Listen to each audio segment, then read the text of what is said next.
ओ नित्यानंद श्री अद्वैत गदाधर श्रीवासादि श्री गौरभक्तवृंद। हरे कृष्णा कृष्णा कृष्णा हरे हरे, हरे राम राम राम हरे हरे। मुकम करोति वाचालं पंगुलं हैतगिरिं यत्कृपातमहं वन्दे परमानंद माधवम। श्री गुरुदिनतारिणं श्री चैतन्य ईश्वरम नमः विष्णु।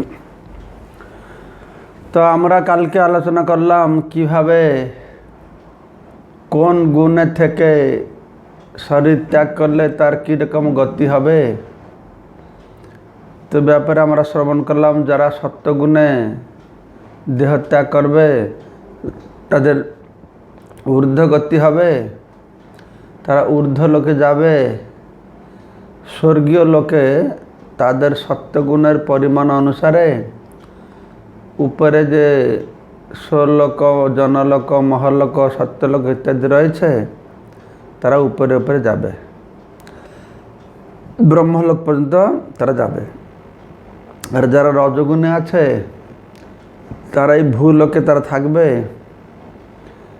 भूलोके थेके तारा এই মানুষের জগতে থাকবে যেখান থেকে পাপ পুণ্য কর্মে তারা লিপ্ত হবে। এই মর্তলোক হচ্ছে কর্মভূমি, স্বর্গলোক নরকলোক যে ভোগভূমি, সেখানে ভোগ হয় আর এখানে কর্ম হয়। তো তোমরা যে জঘন্য এই তমগুণটা হচ্ছে অত্যন্ত জঘন্য। যে অজ্ঞান অন্ধকার তিনটে গুণের মধ্যে সব থেকে নিকৃষ্ট। তো এইরকম যারা তমগুণে থাকবে তারা আস্তে আস্তে অজ্ঞান অন্ধকার মধ্যে থেকে তারা নরকগামী হবে। আর তারা সব সময় একবার তমগুণে ঢুকে গেলে সে নিচে আর নিচে আর নিচে যেতে হবে। সেজন্য এই ব্যাপারে খুব সতর্ক থাকতে হবে যেন আমরা অন্ততপক্ষে তমগুণ থেকে মুক্ত থাকি। তমগুণের লক্ষণগুলো আমরা জানলাম। তো মুখ্য হচ্ছে সে সবসময় অজ্ঞানের মধ্যে থাকবে। আর অজ্ঞানের দরুন তার মধ্যে কি থাকবে না, সবসময় প্রমাদ থাকবে, উন্মাদের মতন থাকবে, যথার্থ বস্তু সম্পর্কে জ্ঞান থাকবে না, আলস্য থাকবে, নিদ্রা থাকবে, কর্মতৎপরতা থাকবে না, এইসব গুণের মধ্যে সে থাকবে। তো সেজন্য প্রভুপাদ বলছেন এই তমগুণটা হচ্ছে ভেরি ভেরি রিস্কি। এটা খুব সংকটময় অবস্থা। এই জড় প্রকৃতির মধ্যে সব থেকে নিকৃষ্ট। মানে মানুষের নিচে যতগুলি রয়েছে পশু পাখি কীট পতঙ্গ গাছপালা এসব তমগুণ। এগুলো তমগুণ কী করে না মানুষের চেতনাকে সম্পূর্ণ আচ্ছন্ন করে দেয়। চেতনা আমরা একটা দিকে শুনেছিলাম, ভগবান কৃষ্ণ বর্ণনা করছেন যে এ দুঃখ পায়, শুধু দুঃখ কিন্তু চেতনা থাকে না। তমগুণটা দুঃখ তো পাবে, একদম অচেতন অবস্থায় চলে যাবে। কীরকম অচেতন অবস্থায় চলে যাবে? সেই জন্য ভক্তগণ ঠাকুর চেতনার বিভিন্ন স্তরের কথা বর্ণনা করেছেন। চেতনার স্তর হয়তো আপনারা শুনেছেন, আপনাদের মধ্যে কেউ কেউ শুনেছেন। এটা আমি জাগ্রত ছাত্র সমাজ বইতে বর্ণনা করেছি যে বিভিন্ন স্তরের চেতনা রয়েছে। আবৃত চেতনা বা আচ্ছাদিত চেতনা, তারপরে সংকুচিত চেতনা, তারপরে মুকুলিত চেতনা, তারপরে বিকশিত চেতনা, তারপর হচ্ছে পূর্ণ বিকশিত চেতনা। এই চেতনার 5টি স্তর আছে। এই চেতনাটি কি, এটাকে বলা হচ্ছে আত্মার লক্ষণ হচ্ছে চেতনা। কার মধ্যে আত্মা আছে কি না আমরা জানব কিভাবে সে চেতন না অচেতন, যতক্ষণ শরীরের মধ্যে আত্মা থাকবে সে চেতন থাকবে, আত্মা চলে গেলে আর চেতন থাকবে না। আচ্ছা, যে চেতনা আছে জানবো কী করে? না, চেতনা থাকলে সে প্রতিক্রিয়া করবে। পশু পক্ষী কীট পতঙ্গ সবার মধ্যে চেতনা আছে, তাদের আত্মা আছে। কিন্তু খ্রিস্টান লোক যারা, তারা মাছ মাংস খেতে খুব আগ্রহী, তো তারা একটা দর্শন বাহির করেছে কি, যে পশুদের মধ্যে কোনো আত্মা নেই। কি মূর্খের মতন কথা একটা। পশুদের আত্মা নাই, তাহলে পশুরা কীভাবে রিয়াকশন করছে? কিন্তু তাদের তমগুণ, তো তারা তমগুণী লোক, সব তমগুণী লোক, তারা ইন্দ্রিয় তৃপ্তির জন্য এত অন্ধ হয়ে থাকে, তো সবাইকে মারতে চেষ্টা করে। কালকে আমরা আলোচনা করলাম কীভাবে তাদেরও বধ করা হবে, প্রকৃতি তাদেরকে ছাড়বে না। কিন্তু ব্যাপারটা হচ্ছে এই চেতনা বস্তু, চেতনা কিন্তু আমরা দেখি গাছের মধ্যে চেতনাটা কম। গাছকে কাটলে তো কোনো প্রতিক্রিয়া করে না। একটা কুকুর, ছাগল, বিড়ালকে কাটলে, মারলে তারা চিৎকার করবে, কষ্ট পায়, আমরা বুঝতে পারি। গাছটা কাটলে সে তো কোনো চিৎকার করে না, কষ্ট পায় না। গাছকে তো কষ্ট পায় কি? হ্যাঁ, তো ব্যাপার হচ্ছে গাছ আছে, পাথরও ভিতরে আত্মা আছে। হিমালয় পাহাড়, সে তো হিমালয়তে পর্বত আছে, তো তার ভিতরে আত্মা রয়েছে, তার মূর্ত বিগ্রহ রয়েছেন। হিমালয়ের পর্বতের কন্যা আছেন পার্বতী, পর্বতের কন্যা পার্বতী। তো প্রভুপাদ বলছেন পাথরের মধ্যেও আত্মা রয়েছে, গাছের মধ্যেও আত্মা রয়েছে। তাহলে আমরা বলবো যে আত্মা আছে, তাহলে আত্মার তো লক্ষণ চেতনা। চেতনা মানে প্রতিক্রিয়া করবে, তো এরা তো প্রতিক্রিয়া করছে না। কেন করছে না? না, তাদের ভিতরে আত্মা আছে, কিন্তু আত্মার চেতনটা পূর্ণ আচ্ছাদিত, আবৃত চেতনা বা আচ্ছাদিত চেতনা, বুঝছেন? আবৃত চেতনা বা আচ্ছাদিত চেতনা। তো সেই জন্যই তারা কোনো প্রতিক্রিয়া করতে পারে না। তাদের মানে কি কোনো ইন্দ্রিয় উপলব্ধি আর নেই। এই ইন্দ্রিয় উপলব্ধি কেন নেই?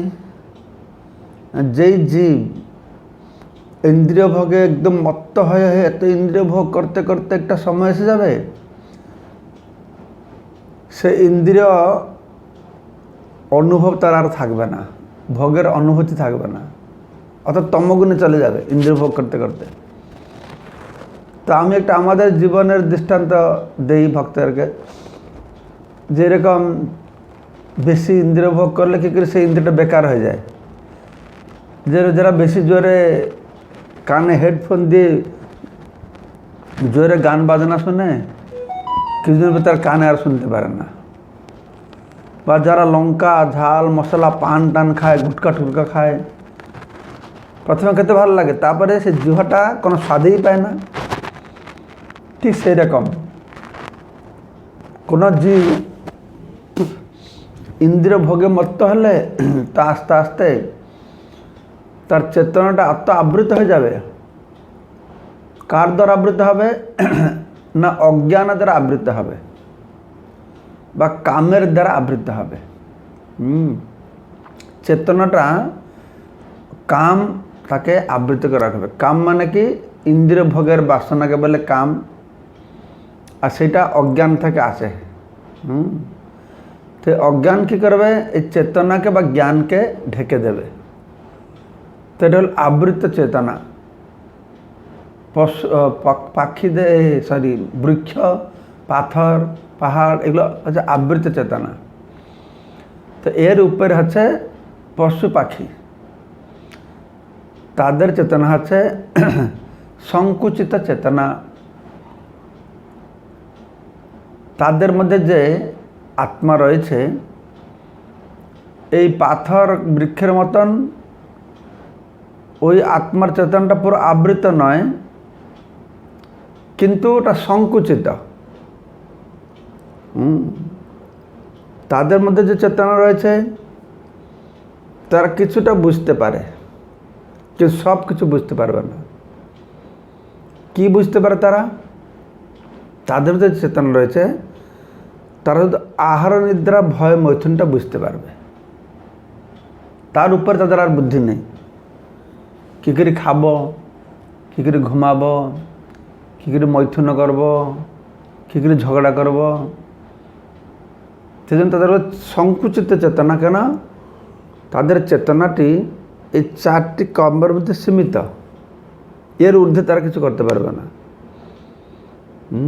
আমি কেন দুঃখ পাচ্ছি, আমি মরলে কোথায় যাব, এসব চিন্তা তাদের নেই। তাদের চেতনাটা অতটা উন্নত হয় না, সংকুচিত চেতনা। ঠিক যেরকম একটা গাভী হয়তো কলকাতায় যাচ্ছে রাস্তায়, যদি লাল লাইট জ্বলবে গাভী বুঝতে পারবে না, ও দাঁড়াবে না, মানুষ দাঁড়াবে। তাদের চেতনাটা আলাদা স্তরে। গাভী কুকুর এরা দাঁড়াবে না, তাদের চেতনাটা সেরকম বোঝার মতন নেই। তো সেই জন্যে পশু পাখিদের যে চেতনা তাকে বলে সংকুচিত চেতনা। তো প্রথমে বললাম পাথর বৃক্ষ আবৃত বা আচ্ছাদিত চেতনা, তারপরে পশু পাখিদের হচ্ছে মুকুলিত চেতনা, তারপর হচ্ছে মানুষের চেতনা বলা আছে মুকুলিত চেতনা। মুকুলিতটা জিনিসটা কি? মানে যেন ফুলটা প্রস্ফুটিত হওয়ার পূর্বে যে কলি বা কড়ি হয় তাকে বলে মুকুল। হ্যাঁ, যে আম গাছের মুকুল বলে না, তো সেই রকম ওই কড়িটাকে বলে মুকুল।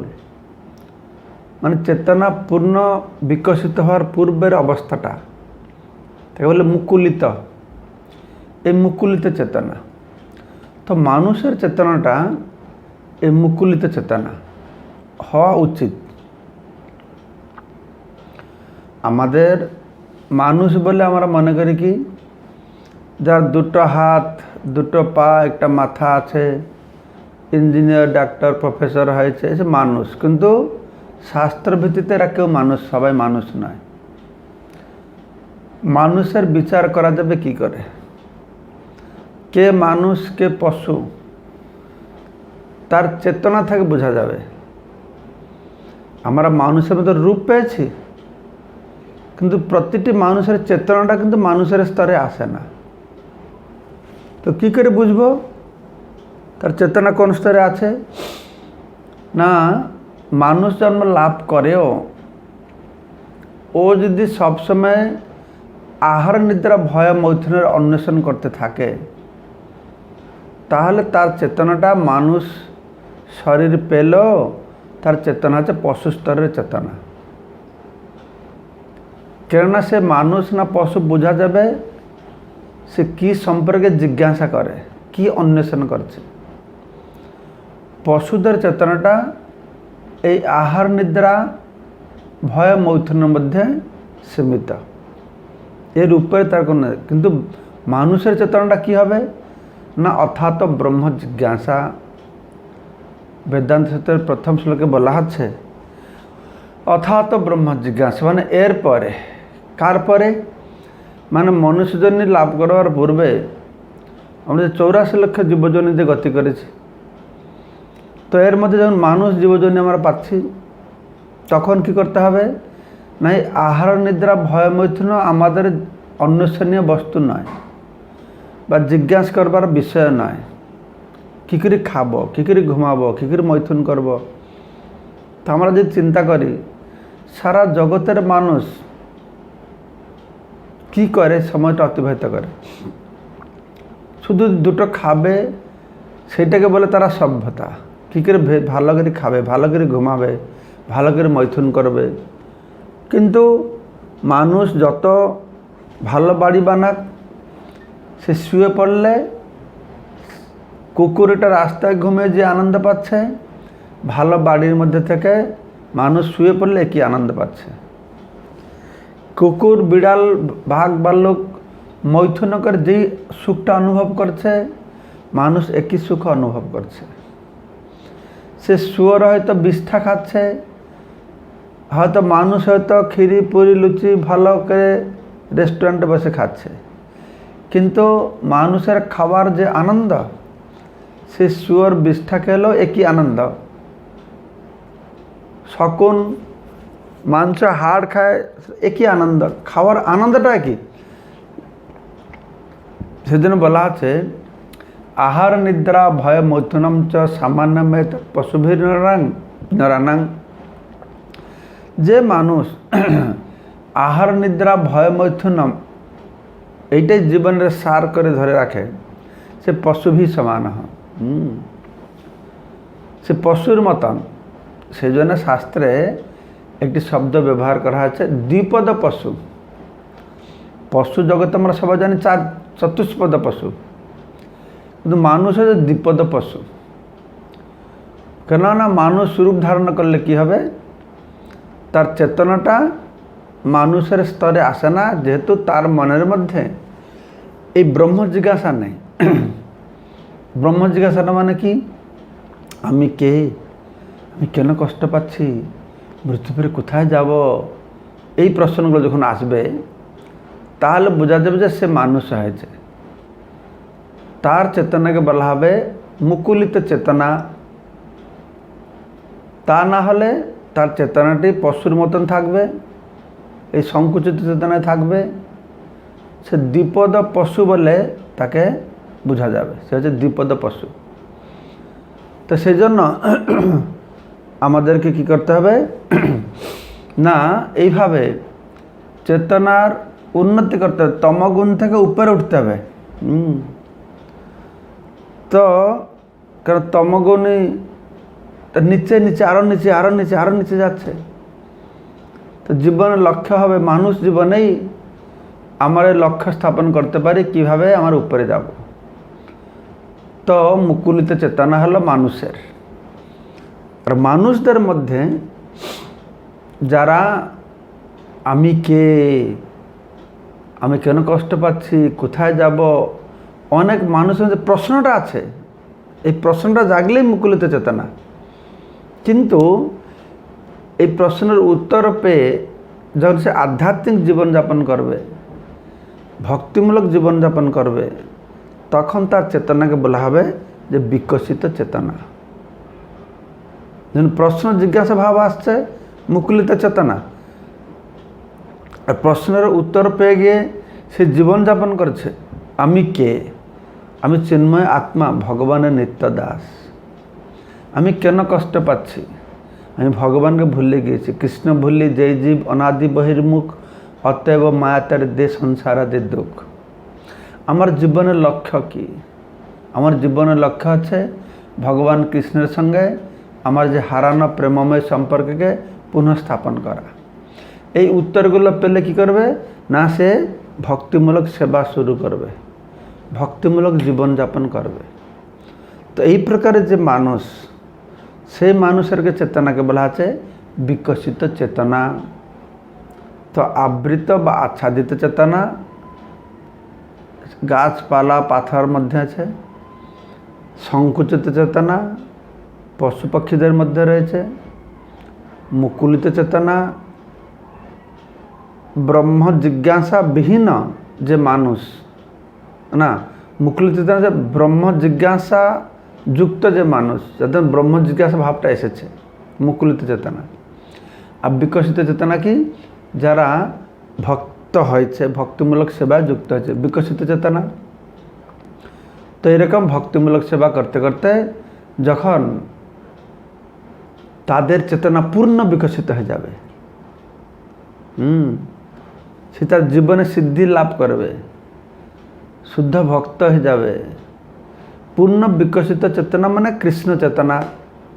মনমনা ভব মদ্ভক্ত মত যাজি মাং নমস্কুরু, এই চেতনা স্তরে যে পৌঁছাবে তাকে বলা আছে কি না পূর্ণ বিকশিত চেতনা।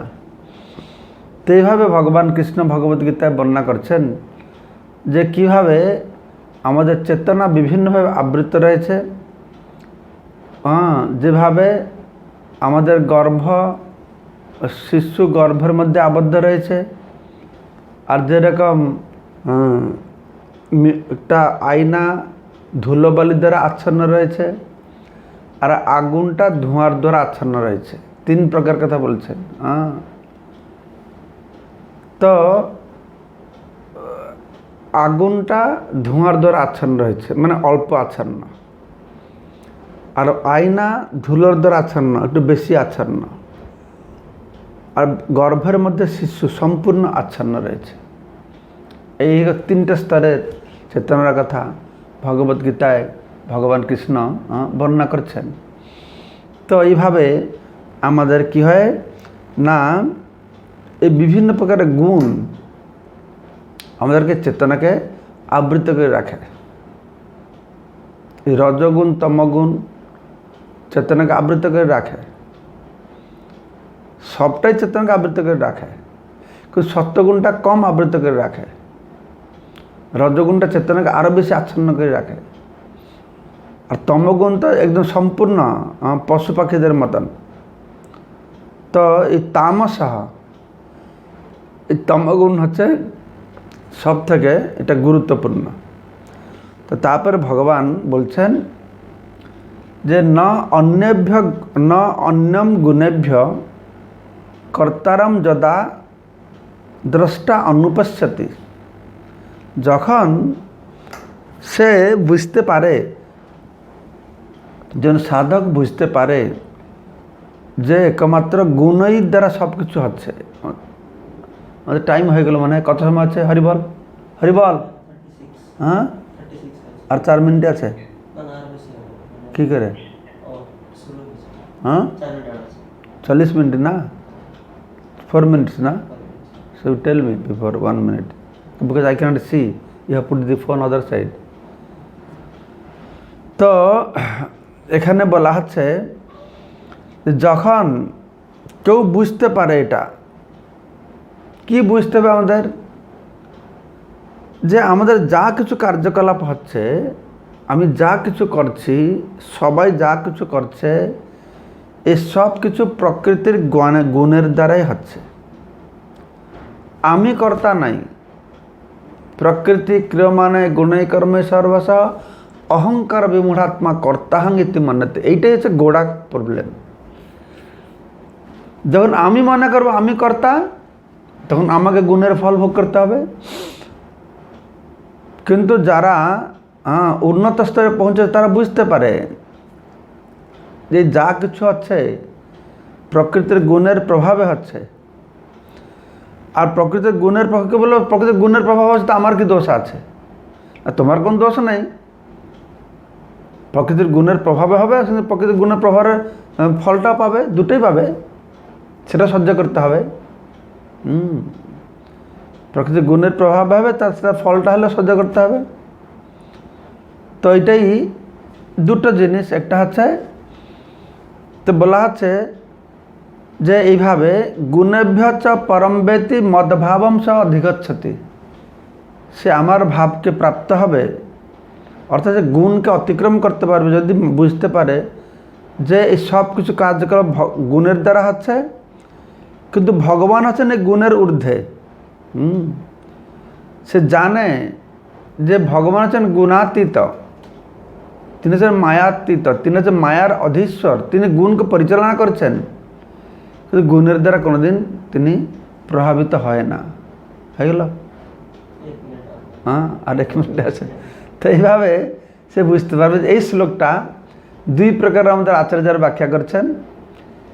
তো এই গুণেভ্যচ পরংবেতি মদভাবম স অধিগচ্ছতি। তো এখানে বলা আছে যে বুঝবো যে ভগবান আছেন গুণ থেকে আলাদা। আর কেউ আচার্য বলছেন আমি গুণ থেকে আলাদা। এবার 2 প্রকারের ব্যাখ্যা আমরা শ্রবণ করতে পারি। হরে কৃষ্ণ কৃষ্ণ কৃষ্ণ হরে হরে, হরে রাম রাম রাম হরে হরে। চলছে? কত সময় আছে? আর 1 মিনিট আছে। ক্লোজ। হরে কৃষ্ণ। তো সেটাই আমরা আসলে আবার আরেকটু ব্যাখ্যা করব এই সম্পর্কটায়। হরে কৃষ্ণ।